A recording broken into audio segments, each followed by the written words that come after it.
Então, a mola tem 3 tipos de teste: teste de carga sólida, perpendicularidade, né, e paralelismo.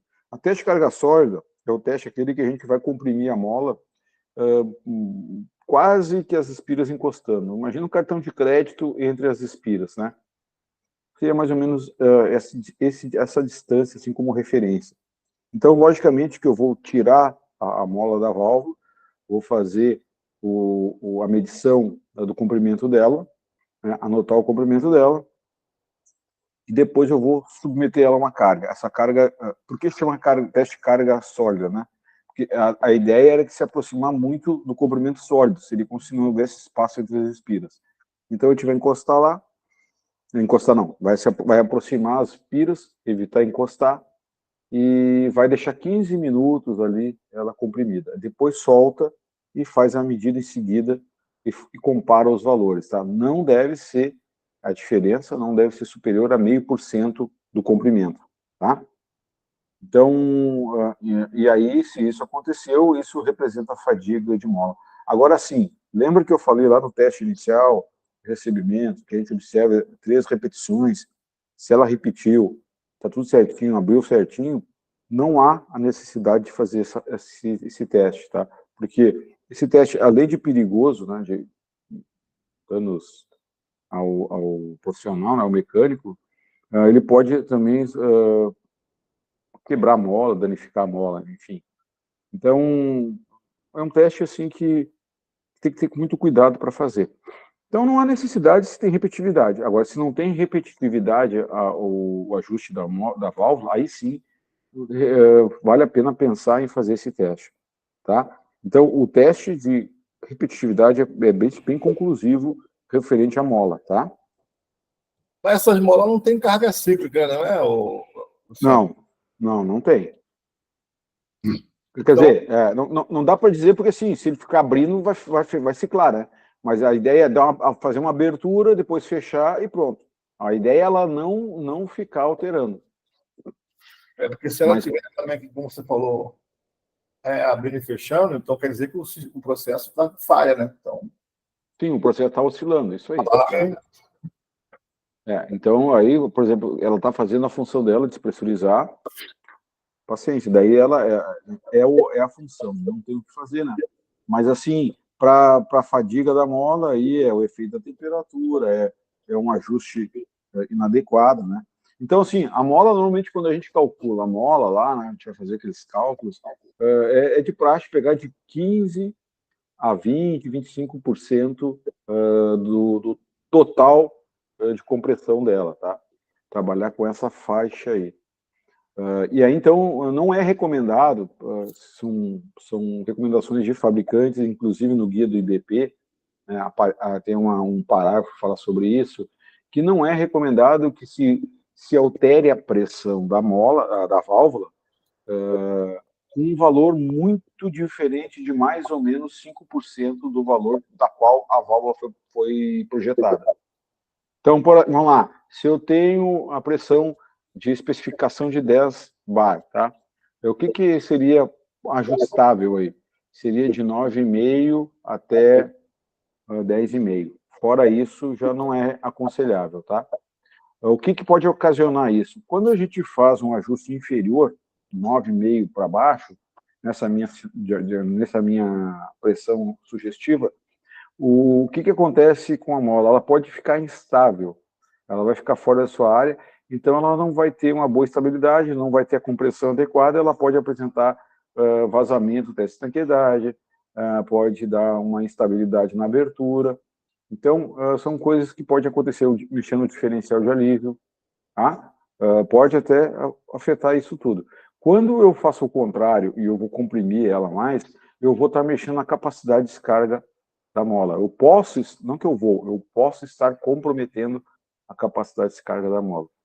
Então, por isso que a gente precisa respeitar isso. Então, não é chegar assim, vou ajustar a mola para qualquer valor. Não dá. Tá? Então, tem um percentual que é permitido, por exemplo, assim, que é possível. O que acontece, pessoal?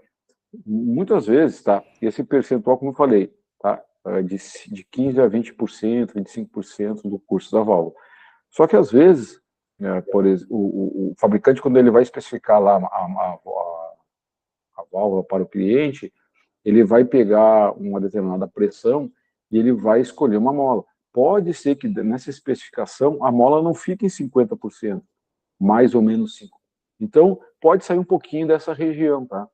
Então, é por isso que é importante a gente cuidar com isso aí, tá? Evitar essas alterações de tensão de mola, tá? O ideal sempre é consultar o fabricante, tá? Ou, de preferência, o fabricante, sim, né? E de preferência o memorial de cálculo, tá? Para verificar duas coisas. Primeiro, se aquela mola está ok, né? Então, ainda pode ser mantido naquela válvula, naquela pressão, e se a capacidade de descarga para aquela nova condição, com aquele valor de orifício, está correto. Né? Vai atender, então, a necessidade do processo e do equipamento para a garantia da segurança. Então, é isso que precisa ser observado, tá? Mas aí, né, o pessoal, às vezes, exagera um pouco e acaba, às vezes, mexendo na pressão muito mais do que os 5%, tá?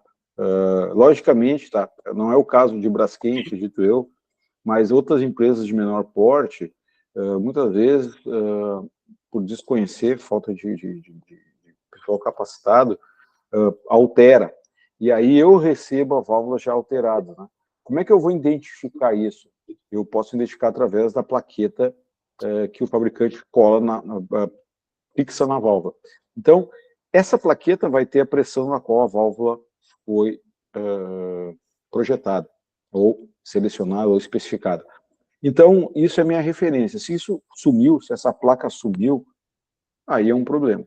Aí não tem muito o que fazer, a não ser recalcular, fazer o processo inverso, na engenharia inversa, né? De acordo com o dimensional, ver se atende aquela demanda ali, aquele cálculo, aquela situação, tá? Então, por isso que é importante a gente ficar atento a essas questões de mudança de pressão. Bom, quanto à perpendicularidade, né, a gente procura sempre fazer isso em cima de uma superfície plana. Aí, claro que as boas práticas lá, né, eu vou falar sempre de uma mesa de granito, uma mesa de desempenho, né, uma mesa plana, né, mas a gente pode usar, então, também o bloco de lapidação. Que eu tenho uns blocos de lapidação, eu posso usar o bloco, né, porque ele é plano, e isso me auxilia muito nessa questão. Então, o que vai acontecer? Eu vou fazer ali, por exemplo, a mola, vou colocar a mola em pé sobre o bloco e vou colocar um esquadro, ou posso usar um goniômetro. E aí vou girar ela no torno do seu eixo. E vou acompanhar, né, a diferença que ela tem entre o esquadro, por exemplo, né, e a mola. É o que está aqui, ó. Essa diferença aqui, ó, tá? Eu posso botar um goniômetro aqui e aí vou ver qual é o ângulo. Então, qual é o limite? 2 graus. Até 2 graus, até é tolerável, tá? Acima disso já começa a comprometer, pode comprometer a performance da válvula. Então, a gente sabe que o que a gente está falando é dessa superfície aqui, é como está essa superfície aqui e a do outro lado. Então, a gente vira ela e faz dos dois lados, tá? E faz, então, essa análise da mola. E o terceiro teste é o paralelismo. Então, olha só, nenhuma espira pode ficar distante da base. Essa base também é o bloco de lapidação, ou a mesa de desempenho, né? E o que vai acontecer? Vou rolar ela para um lado e para o outro e verificar se tem alguma espira que não toca na base do bloco. Logicamente, tá? Logicamente, se eu fizer esse teste, levar isso ao pé da letra, eu vou reprovar quase todas as molas. Tá? Então, assim, o que acontece? Esse teste aqui, ele é um teste, tipo assim, complementar, eu digo assim, tá? Experiência, complementar. Então, se tem um problema grave, né, na mola, um problema de fadiga, bom, aí se faz todos os testes, se verifica, se evidencia, ó, por causa disso, tá, não tem repetitividade, porque a fadiga tem fadiga, a perpendicularidade não está legal, está a mais de 2 graus, e uma das 3 espiras não encostam. Legal, então complemento, fechou. Aí é um argumento técnico, né, e usual, né, para reprovar uma mola.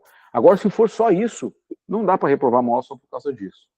Tá? Então tem que ter uns outros testes negativos. A não ser que esteja muito, muito ruim. Mas se for coisas bem suaves, assim, por exemplo, 2, 3 espiras que não estão tocando, não é o que vai dar problema na mola, tá? Não vai dar problema na válvula. O paralelismo pode, sim, tá, prejudicar a estanqueidade, daí não vai dar um grave problema, por exemplo, de abertura, né, mas vai dar, sim, um problema de estanqueidade, porque ela vai tensionar de forma não plana, né? Então as duas superfícies têm que ser planas, embora tenha os assentamentos esféricos, mesmo assim a mola pode, então, comprometer um pouco a estanqueidade se tiver com muita diferença. Eu não sei dizer assim, Xavier, por exemplo, se tiver 6 graus, 10 graus de diferença, isso aí então, aí é crítico, aí não, eu não sei dizer isso, tá? Mas eu sei que, segundo norma, 2 graus já é o suficiente para reprovar, por exemplo, a perpendicularidade. Mas também, como eu falei anteriormente, não é assim, uma coisa gritante, tá? Se no teste de estanqueidade ficou legal, não há necessidade de substituir. Agora, o que é crítico para a mola? Corrosão, redução de espessura do arame. Isso é crítico, tá? Então, quando chega nesse nível aí, então, teoricamente, não precisa nem fazer teste, tá? O ideal seria substituir a mola.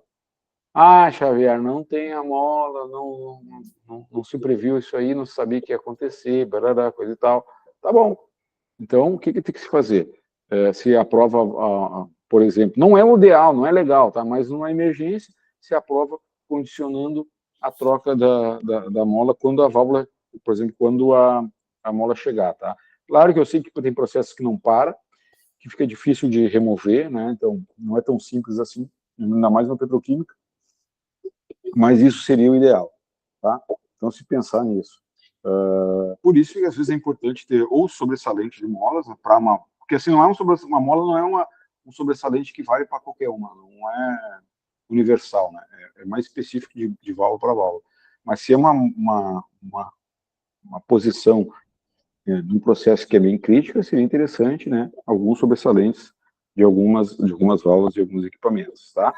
Então, basicamente, seria isso. Agora, sim, são situações, tá, que geralmente, se a gente for levar o pé da letra, a gente vai reprovar todas as molas, tá?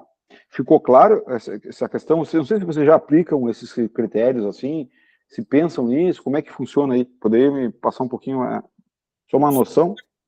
Esse teste de mola, ele pode ser feito em qualquer lugar, que é numa prensa? Ou normalmente, assim, ó, eu já fiz um tudo que é jeito, tá? Inclusive, agora, semana passada eu fiz um treinamento aqui na Sigma e eu fiz na Morse. Mas é um perigo, cara. Eu fico com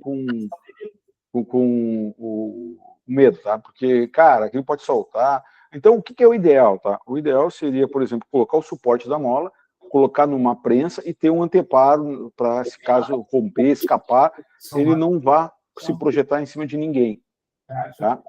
Então, teria que ter uma gaiola, teria que ter alguma coisa assim que impeça que a projeção de um possível acidente com a mola vá atingir alguém.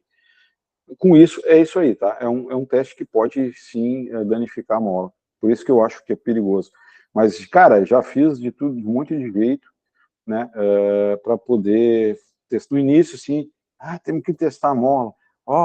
Não sei o quê. Deus o livre não fizer o teste da mola, daí não tem qualidade. Então, até conseguir entender como funciona, como quando a gente está começando, aquele negócio de cara a crachá. Então, eu fazia, tá? A gente fazia esses testes assim. Tá? Então, a gente executava E aí, por isso que eu estou falando, que a gente começou a detectar que não é tanto assim. Claro que isso é uma situação não é agradável, mas eu já peguei molas novas, fabriquei molas para outras aplicações de válvula de controle e em outras situações, e eu fazia, só para curiosidade, né, fazia o teste nas molas, não de carga, mas de paralelismo e perpendicularidade. E aí eu via que, cara, as molas estariam tudo reprovado, não tinha sido usada.